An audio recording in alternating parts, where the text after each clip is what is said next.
Hi guys, it's me, S01 again, and for this video that I will be dedicating to Women's History Month in March of 2026, I shall be talking about the third episode in Season 1 of Carmen Sandiego called The Sticky Rice Keeper. And let me just say right off the bat, that's kind of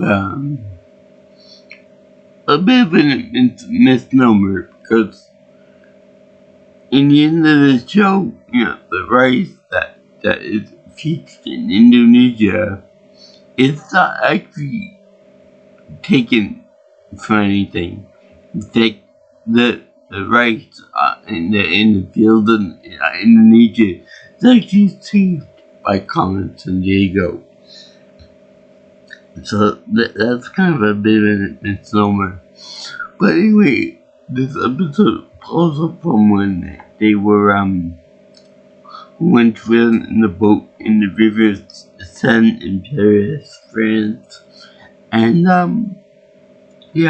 we're introduced to two new characters. Number one is Zach, number two Ivy. And I don't know if the brother and sister duo were actually featured in any of the other versions of this show, Carmen Sandiego, but it was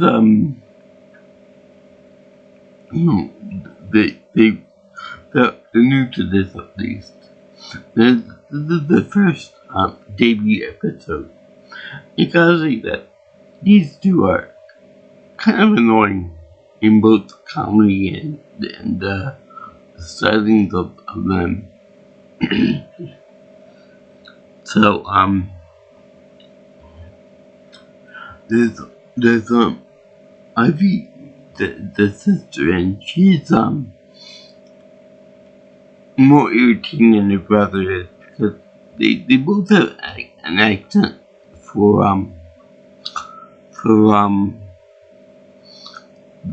a Boston accent, but I just find her to be more obnoxious and louder.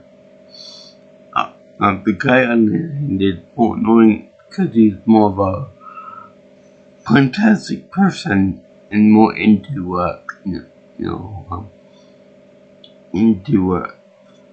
stupid humor and things of that nature. And I don't know per se if they actually go into where Carmen actually met the two of them.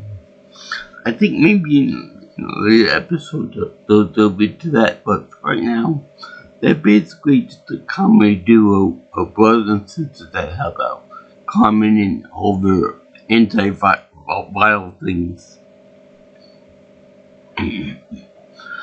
Now, she blocks.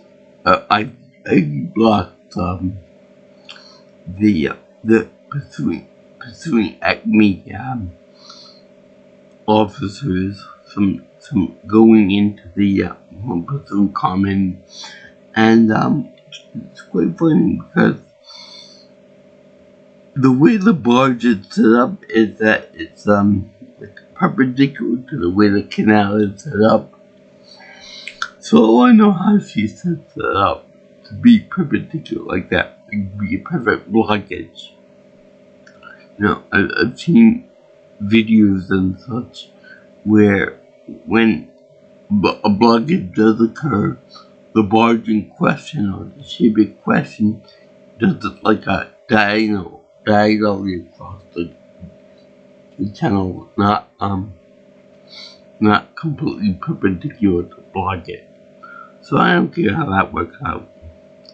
But another little thing that they could go into with the whole we're in the world of comments, and they go throughout the entire episode, the first and second episode, and then the third one.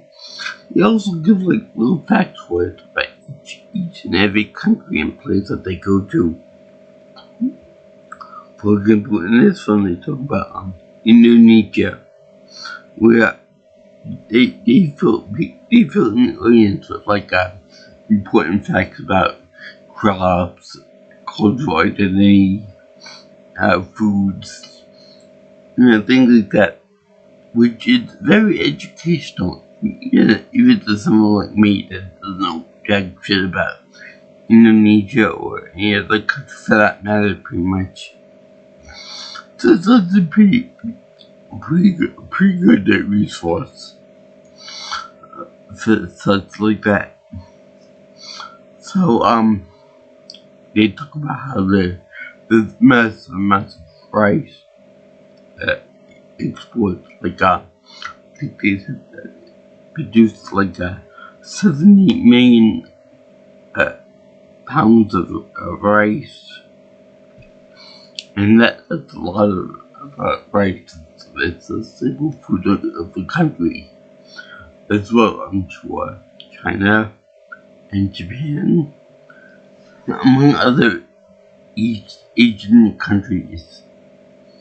That goes with Southeast as well, because I know that rice is a big part of their diet. Anyway, they also got level food. They got the durian, which I don't want to try. I have to admit something. I heard that it's supposed to taste really good, but yeah, on the same token, when you crack it open, it's supposed to smell like a dead body. Like, I mean, really potent, like bad. And the one thing I want to admit with that is that I'm kind of immune to all the bad smells. Case in point, I tried Limburger cheese a while ago with my father, and he couldn't eat it. I could eat it. I could eat it, no problem. It's basically bland cheese once you get beyond the smell of it. So anyway, you have that, and then you have the shadow puppet. The shadow puppet theaters, which is actually really nice. I believe that they also have that in Japan as well too, and possibly China as well. But that's very something special. But anyway, she goes to a secret lab, and she finds out that Professor Bellum, of all people in Vital, is actually going to use spores to infect the rice population, and make it edible and make it decay. And the point of all that is that she can sell the Vital branded instant rice to the Indonesians and possibly the rest of the world too, for market prices, even though Vital food, Vital branded food tastes like garbage. Anyway, it's a classic story, and she's gonna fight this little plague before it begins, and she's gonna wipe out Bellum's plans for forever and ever and ever. In this one instance, why Bellum doesn't come up with another sport-related idea in the future episodes, I have no idea. Well, one thing that I noticed about this is that they tend to go for like each one of the Vital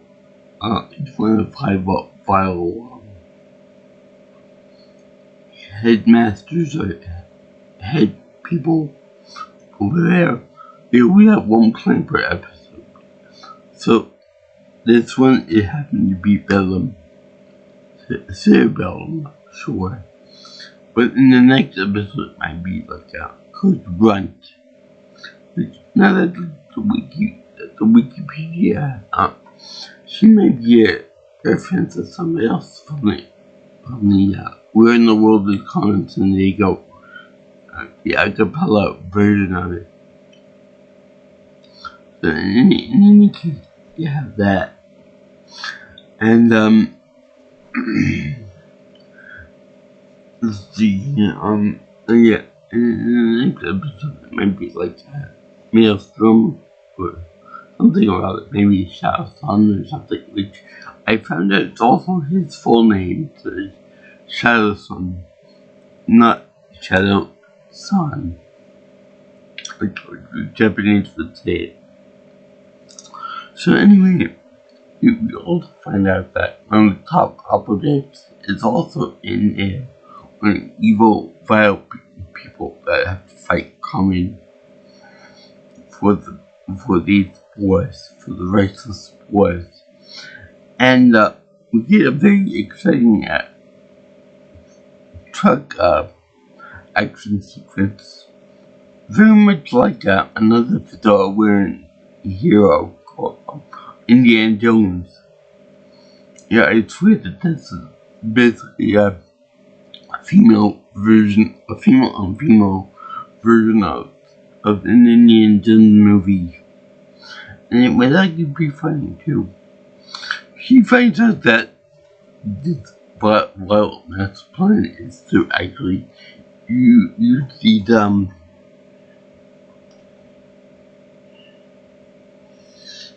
good force into fireworks and rockets and shoot them off at the end of a shadow puppet festival, which ties into the cultural background of Indonesia. So anyway, they have this nice action sequence with the brother and sister following in the back behind in a Jeep. It's actually pretty nice to see that. And you find out that Miss Tigress is the operative that they send to face Carmen. And I don't know what Tigress's nationality is, but I know that she is rocking a nice hip action, because she has a nice she's a nice booty for a white girl. I ain't gonna lie. And when you see Carmen fighting with her, she's obviously Latina.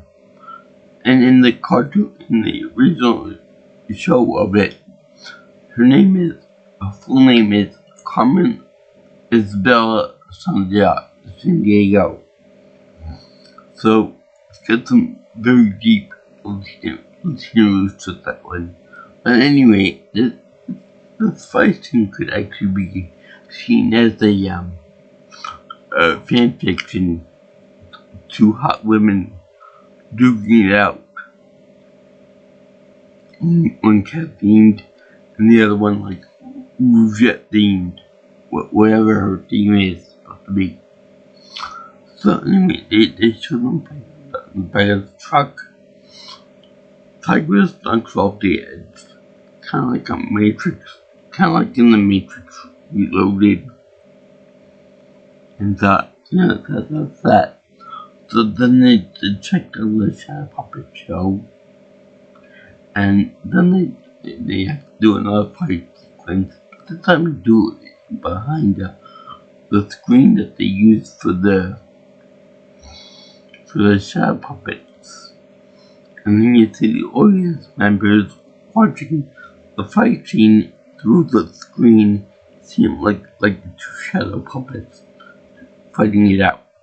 With like long sticks, like a broom or something, and the other one with like a pike of some sort. So it's really nice, the choreography. I just love it all. Up until it looks like Carmen is beaten, and then Tigress makes a mistake or something. And just before she leaves, she ends up lighting a firework fuse, and then have the rockets go off.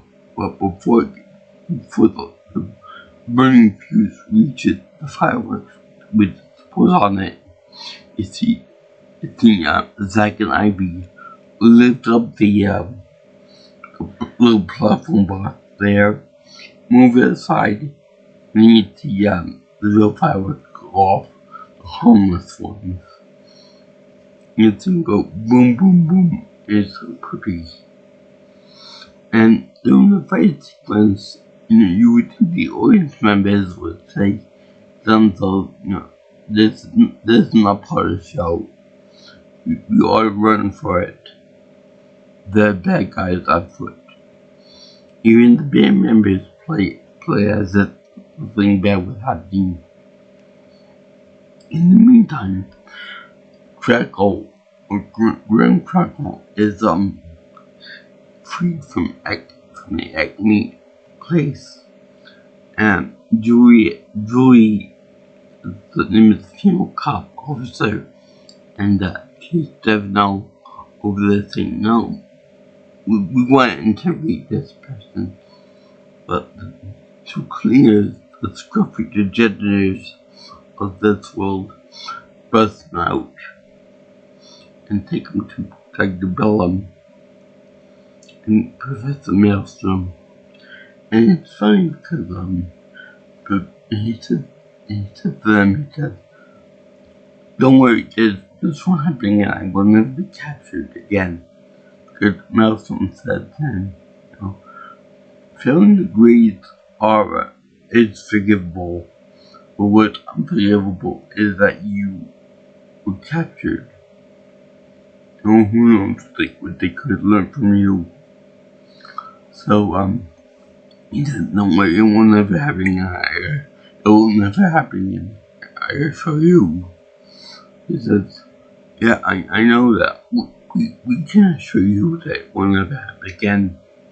He puts on he locks together arm like wrist restraint and ankle restraint.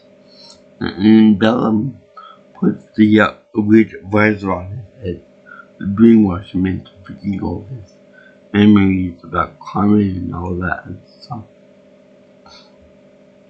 Kind of like the Winter Soldier. But one thing I do like about this scene is that when Bellum puts the visor on, he has like evil mode put on and like her round glasses show like lights where her rest of her body outfit is black and dark. Her eyes look like white. I don't know where that comes from, but I like it. Anyway, he gets brainwashed again, and then for some reason the two agents, the Acme agents, the female and the guy, say to the chief, I'm assuming we have to go to Plan B, whatever Plan B is.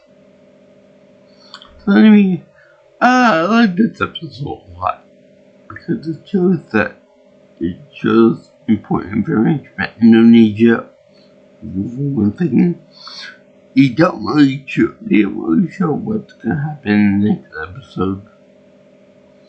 I was working on that, but I do like this episode a lot. I was the big joke. Tigress is a good fighter, and plus they would make a big deal over the fact that when in Bible school they always told the pupils to protect the face, not in the face, some pretty great boxers. I say not in the face. You can hit me any way you want, but not in the face. I find that kind of funny. Well, this one, they don't really mention about, that they learn from their mistakes. Because some of them do end up getting hit in the face. Some of them in the back of the head. Some of them in that general face area. Because our body, that's like the biggest weakness. The face. You can hit in the eye, getting hit in the mouth, getting hit in the cheek area, the blood nose, or bloody ear or something. That and the crotch. I doubt it very much if they would actually do a low blow like that, like on a kid show. Well, they only did it once in Dragon Ball Z, and that was a show about pretty much fighting, big buff people. So I doubt it very much they would do anything of that in this show, especially with no blood rules, The gonads are like the most sensitive parts of the body for man and a woman, and probably animal kingdom too. So too, I don't think they would do that because they don't want to influence kids into doing anything of that nature. So yeah, that was actually pretty fun.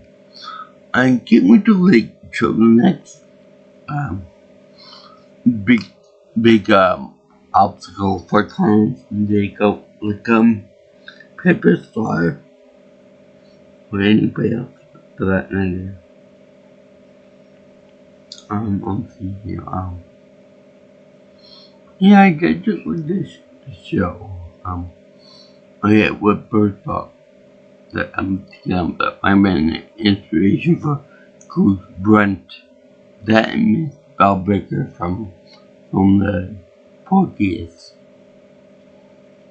So yeah, that was really fun. Like I said, it's not really so much a keeper as much as Carmen saving the race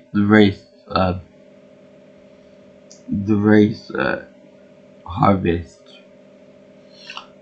Which just means kind of weird that one small rice paddy will be affected by it, or maybe a half dozen paddies will be affected, where they produce some million pounds of it. I'm not implying that by putting it in the air, I suppose would affect many thousands of paddies or hundreds of paddies. Anyway, thank you for watching my little review of episode 3 of season 1 of Carmen Sandiego. A very good show, by the way. Very underrated. Anyway, I did this for Women's History Month in March of 2026. And the name of the episode that I talked about for today was the Sticky Rice Keeper. Anyway,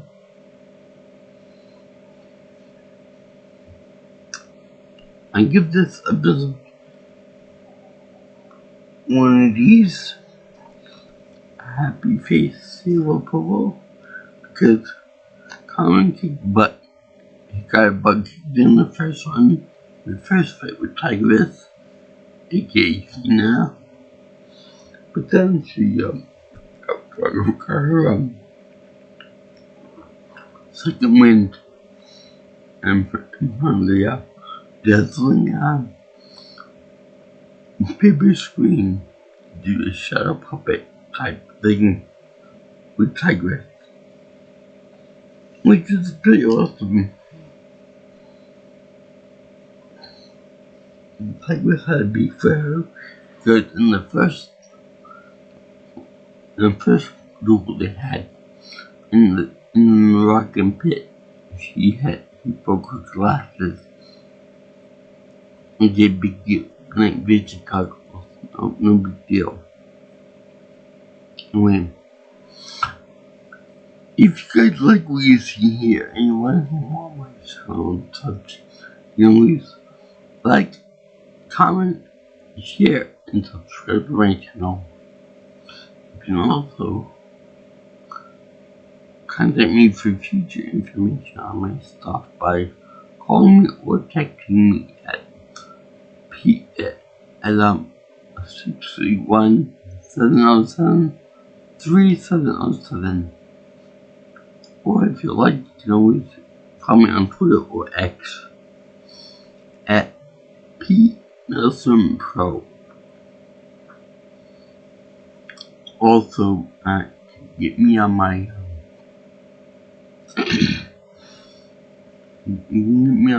email at jjsviewingchannel@gmail.com.